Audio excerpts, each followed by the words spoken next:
So this session is really primarily about the future. Can you hear me all right? Is this mic still working? Yeah. But I guess in order to think about the future, we've got to understand today. So I'm going to spend a little time talking about today, where we are as a county council, what the challenges are, and what then the future looks like for us. So, as everybody in the room will know, the most pressing issue, I guess, for the county council at the moment is its financial position, and it doesn't get any easier. The budget in year for 18-19, so we're about almost 3/4 of the way through the financial year, is looking about balanced, perhaps with a slight underspend. But within that, because that's obviously a very large number over a very large organisation, there's a host of other pressures bubbling away, particularly in families and communities. So in terms of children's services, I guess we're looking at the moment as though we're heading for a £3 million overspend due to the unprecedented rise of the number of children in care, the highest I think we've ever seen in Staffordshire, kind of mirroring obviously the national pattern. That makes it the seller's market really, rather than the buyer's market, because across the country we're all chasing placements for our children and fighting with each other over the limited number, particularly for those challenging adolescents that we now see coming through our system. And frequently we're in a bidding war or a race to the bottom. And that is putting real pressure, obviously, on the budget. Elsewhere in children's services, there are underspends, and people are doing really, really well. But in terms of our looked after and our placement budget, like everywhere else, that is under significant pressure and rising. So that's this year. Let's think about next year, which will be, as I know you know, the most challenging yet. So next year, the revenue support grant that we get from government, or we've traditionally got from government to run our services, falls off a cliff. It's been decreasing for years, as you'll know. That's why we have medium-term financial strategy savings every year. But next year, it practically grounds to zero. And that has led to a £35 million gap in the budget for next year. That gap is on top of all the other savings that have been agreed up until February this year that need delivered next year. So that gap assumes that everything else that's been factored in will be delivered, which is a challenge in itself, because we never ever hit 100% of savings. We're about 70–75%. So instead of waiting for the autumn this year to start that financial planning process, we started as soon as kind of the budget for this year was put to bed in February. And there's less and less to go at. There is nobody now, I think, in the local authority that has a back pocket full of 5p's that they can whip out at a convenient time. We've all made so many savings, nearly 300 million now in the council over the last 7 years, that there's less and less to go at. So it gets increasingly hard. So across the spring and early summer of this year, directors were set a target. Not a way that we normally like to do things, but in fact we're running out of ground, to run on. So we were asked across our kind of, revenue controllable budgets to find an extra 10% on top of everything else that had been committed to be delivered. We did that exercise, and that got us to 25 million-ish. We then did an exercise which I know filled most people with real horror, really, that as public services we'd actually got to having a conversation around what is our core purpose. If you really grind it down to the nuts and bolts, what is the core purpose of a local authority? And where we got to with the politicians, it was to keep people safe and alive. So we then went round the houses again, budget line by budget line by budget line, trying to identify which part of every single budget contributed to keeping our communities safe and alive. That didn't mean in 10 years' time, that meant this week, next year, the year after, and the year after. So fairly short term. We also deliver across the council, as you know, a lot of statutory services. So we did, in parallel, an exercise around statutory services which was called kind of bare minimum. So what can we take out of those statutory services that still leaves enough to be able to deliver the legally bare minimum services, and frankly won't see us in court. And up and down the country at the moment, we're seeing councils taken to court through judicial reviews around savings that are being proposed because they contravene their statutory duty. And at the same time, we reintroduced spending controls. That wasn't because, unlike Northamptonshire, who introduced something similar last year in year, because we had a crisis in year. It was because we knew we had a gap of 35 million, that some of the things that we were talking about were really, really difficult. And by introducing spending controls this year, it meant that we could save a little bit of money that we could carry forward to try and close that gap. So that is why those spending controls were introduced this year. After we'd done all that, and the two exercises that I've talked about, we did get to about 48 million in total. So then we sat down with Cabinet and went through those options line by line by line and ranked them in a least worst kind of list, which isn't great, but was the way that we did it. So some stuff went back in that had been on those lists, but the MTFS report, Medium-Term Financial Strategy report, that went to Cabinet in early autumn was the result of those conversations and those proposals.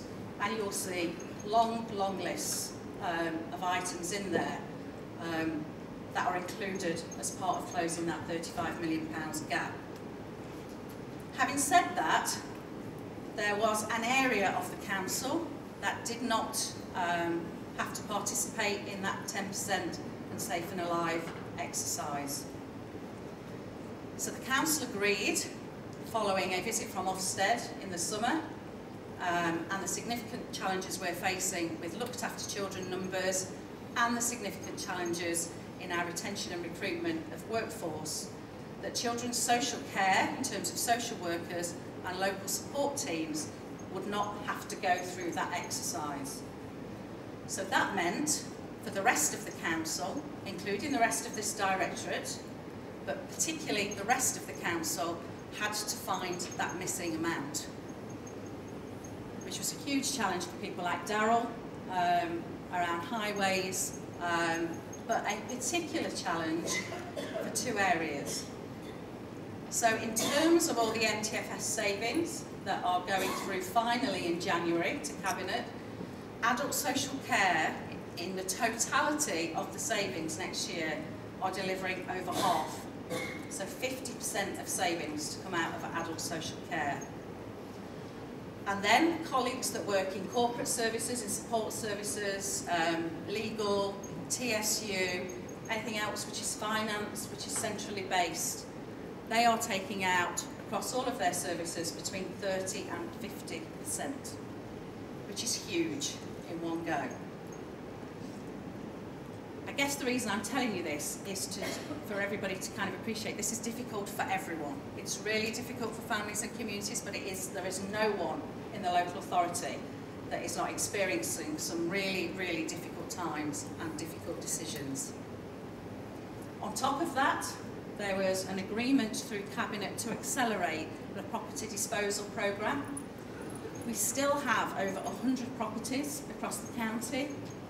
There are plans, medium-term plans for what we do with those properties, and Cabinet agreed to accelerate the disposal of those properties so that services, functions, frontline services, either commissioned or delivered directly, could be protected more. That has meant for some of you, and will mean for some of you, that you may have to move at some point. It will mean the full rollout of smart and agile working. It may mean for people who have officers that they no longer will have officers, because the council's policy is very much to smart working, people being able to work on the move, not having a fixed point, I guess, where they work. And I know for some people that's difficult, and not everybody likes that. But the alternative is worse, because if we don't deliver those property savings, actually it's services that will be asked to pick up that gap. So real challenges for us next year. If we can get through next year and deliver that 35 million, because we've kind of reached the end of revenue support grant, then everything flatlines and we're actually in a position to be able to move on with the shape, the form, the services, the functions that the council has next year. There has been extensive national lobbying, both publicly and very much behind the scenes. So the leader of this council, and being entirely honest, is in a difficult position. He is the leader of a Conservative administration, and we have a Conservative government. But I know that personally he has gone above and beyond, not publicly, but behind the scenes, talking to ministers every week, talking to MPs every month around the situation we and other councils up and down the country find ourselves in. Not a great place, and he's really tried to land that message around the impact of some of the decisions that we're having to make for future generations. Because what we will end up doing, if things don't change, is firefighting constantly, and not, in whatever service we work in, focusing on that early intervention, that prevention, sorting things out before they get to crisis, be that a pothole, be it a child. And that is nowhere where we want to be in terms of improving the lives of our citizens. So we did see some results of that lobbying. The recent budget announced an extra 9 million for potholes. That has to be spent in year, so that is actually an 18-19 increase. I guess you may well be people sitting in the room today who think bloody roads, all they're bothered about is potholes. But when you think about the people that we serve, 80% of the council's budget goes on a very, very small percentage, less than 10% of people that live in this county. For most people who pay their council tax, they get very little actually now in return. The one thing that is common to everybody is that they use the roads, and they need to get to work, to school, to see their family and relatives. And that is why, I guess, potholes is always seen as important locally and nationally, the state of infrastructure to enable people to move freely and do what they need to do. We saw an extra £3.5 million in the budget for adult social care for next year. Excuse me, the spending of that to be agreed with the CCGs around frail elderly, around how we avoid people being delayed in hospitals, how we work with across health and social care to get people out of hospital, home and living independently. And then interestingly, and not expected, an extra 5 or 6 million for social care pressures. And for the first time, a recognition that those social care pressures were not just adults. So between 5 or 6 million next year to be divvied up at local discretion across adult social care and children's social care. We have been waiting for some guidance, because normally all this extra money has so many requirements on it around reporting how you're spending it, how you can spend it, ring fences, all kinds of things. So we've been waiting for the guidance, the advice around that extra money, which we got yesterday, and there is none. Effectively, it's up to local areas to decide how they meet their pressures in social care in the widest sense. It can only be spent on social care pressures, but how that is distributed across adults and children's is for local discussion. And we haven't had those discussions yet at the corporate SLT table but I think there's going to be a bit of a bun fight when we do, because I clearly know where I'm going with that money. Particularly, having said, we're already facing £3 million worth of pressure in year in children's services, so I shall be obviously going all out to make sure all those pressures, because they'll just roll forward to next year, all those pressures can be met from that money. So the situation looks a little bit brighter, and we have an away day with Cabinet as corporate SLT, I think next week, to look at, well, what does that mean for the MTFS then? Because it may well be that the politicians, I don't know, because we haven't had the conversation, it may well be that there are things that were in the MTFS report in September that they now want to row back from. But what I do need to stress is, in terms of reserves, the Council is not in a good position. So in terms of the reserves that we have for the rainy day, when things go really wrong, ours are the second lowest as a proportion of our budget in the country, next to Somerset. And Somerset are in extreme trouble at the moment. So there may well be an argument that actually some of that money needs to go back into reserves to put us into a more kind of financially sustainable future for the mid-term. But those conversations haven't happened yet, so I don't really know where that will go. The settlement, which is where there's the real nitty-gritty detail of the budget for next year, I think is later this week. That's unusual in recent years. It used to be this week or next week in December. In recent years they've pushed it, and in some years it's almost Christmas Eve when that final budget comes out. But there's a little thing at the moment called a Brexit vote happening imminently in the Houses of Parliament, and so the settlement has been pushed forward because of the parliamentary timetable, which is, you know, unintended consequence for us, but is welcome. So that our accountants on Christmas Eve aren't sat doing the sums, trying to work out people's budgets for next year. So we will be able to communicate that as soon as we can. In terms of the future, there is a new national funding formula for local authorities being worked on. And in 2 years' time, as we sit here today, we don't actually know how that's going to work.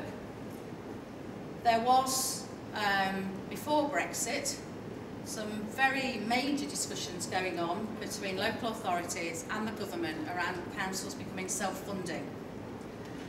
And the way that that was to be achieved, because revenue support grant has gone, was through your council tax base and potentially 100% business rates retention.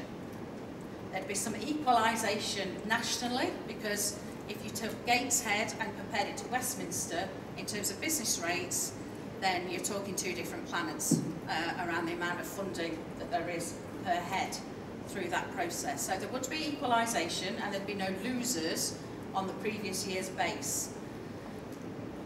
But those conversations have stalled because those civil servants that were working on that funding formula are now working on Brexit. And so it is unclear at the moment how we will be funded in the future. However, there is work ongoing with some civil servants around however we are funded in the future. How do they put right the inequalities that there's been in funding over the last 20 years? As county councils, we get the lowest funding historically from government of any kind of local authority. And that was driven all those years ago, 1994, I think, by a perception of leafy shires, not having the same amount of need, the same amount of deprivation, kind of ignoring rural access issues, the fact that it costs 3 times as much to get home care into people's homes in the moorlands than it does in a London borough. All that was ignored at that time, and those Mets and those London boroughs particularly were seen as having a greater need for funding. That's played out in education as well as revenue support grant. So there's a piece of work at the moment trying to look at how rural issues, how county deprivation is accounted for in terms of funding. And we're hopeful, and I sit on the National Council of Directors of Children's Services, and we're engaging with that review. And I also sit on the Shire Counties Children's Services Network, that we're influencing that in the right direction. But all that will come out, I think, in the next 6 months. The other thing that we may find out this week as part of the settlement is if we've been successful as a pilot area for 100% business rates retention for 1920. We applied last year, we weren't successful. We are hopeful with an improved bid across the 8 district and boroughs, the City Council and the County Council, that we will be successful this year. That would mean an extra 5 to 7 million, we think, in terms of the County Council's budget next year, which again closes that 35 million gap if we're successful. At the moment, we keep 50% business rates locally, 50% goes to the Treasury. Of that 50% that we retain locally currently, 80% goes to district and boroughs and 20% to us, which is really quite ludicrous, I think, with the demand issues that we're facing both in adults and children's, and there's a national punch-up going on at the moment between the District Council's network and the County Council network around what that needs to look like for the future. If we are successful in a pilot, the County Council will be flipped, and we will retain the majority of business rates. The districts will retain the same amount that they do currently, but because there'll be the other 50%, most of that will come to us, with some for the police and fire. So we're really hopeful that we'll be successful in that, because that would make all the difference. So did that make sense around where we are in terms of the budget? So there will be further conversations, as I've said, next week around the medium-term financial strategy. There will be a further report going to Cabinet in January. That report will make recommendations to Council, because Council have to approve the Council's budget. There's very few things Council as a whole take a decision on.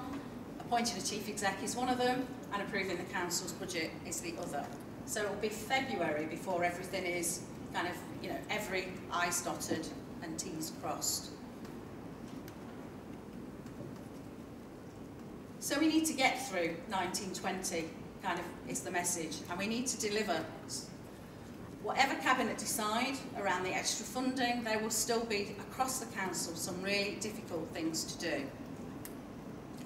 At a time when we're seeing rising demand in families and communities, particularly in children's services, and whilst we may have in the county the lowest number of job seekers allowance claimants ever, the lowest number of worklessness ever, there are still a stubborn few who are stuck in that worklessness bracket.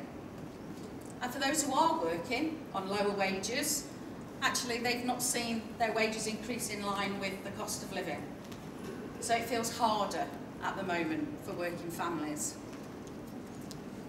And for those families with 2 children, with 2 parents working, earning the national living wage, the changes to benefits, not just universal credit, but working tax credits and other changes that they've been over the last few years, which have been frozen for 4 years, means that those families are over £50 a month worse off. And that's quite a lot for those families who we're kind of just getting by anyway. That impacts on family life, on family environment. It causes stress, it causes mental health issues, can lead to things like domestic violence, problems with drug and alcohol, and we're seeing that flow through really into children's services. We have a growing population of elderly people. We are an elderly council. We're an elderly council, we're an elderly county. Particularly at that high end of elderly, kind of 80 plus. And that, the pressures building for adult social care amongst that is huge. We have a failing care market. We've seen allied care, one of the biggest national providers of care, go under over the last few weeks. We have had to take our contract back from them and find alternative ways of delivering care so vulnerable old people are not left in danger in their homes. That will happen all over the place. The care workforce is really difficult to recruit to. It's not seen as a profession. In supporting vulnerable elderly people that people want to get into, there is no career progression, and as soon as somewhere like a new Tesco's open, you see a whole drift out of the workforce to go and get a better job with slightly more money, with better hours, and frankly less stress. Residential homes for elderly people are failing all over the country, which means again it turns into a kind of seller's market because local authorities are all chasing the same beds, and so prices are rising there as well. So difficult times. It would be difficult if we had a budget that was balanced because of these extra demands, but difficult on top of that. We are seeing growth in housing locally, but it's not enough. We are not growing houses enough around that council tax base to increase our income as a council to be able to afford those pressures. We're seeing children in Staffordshire start really well. They enter school mostly, not all, but mostly absolutely flying. Top quartile performance at entering reception. And then we do that for some reason. And we've done that for years in education in this county, for as long as I've worked here, which is longer than I care to admit. And we have never cracked the nut why in a relatively affluent county like Staffordshire, we see our children leave school at the age of 16 and 18 underperforming against the national average, and that gap growing. So whilst we are improving, we are not improving as fast as everywhere else.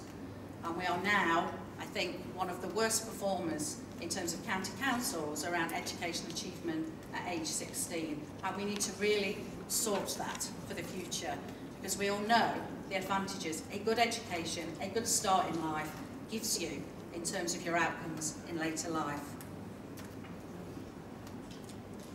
We have outcomes that are below the national average for those children with SEN and disabilities.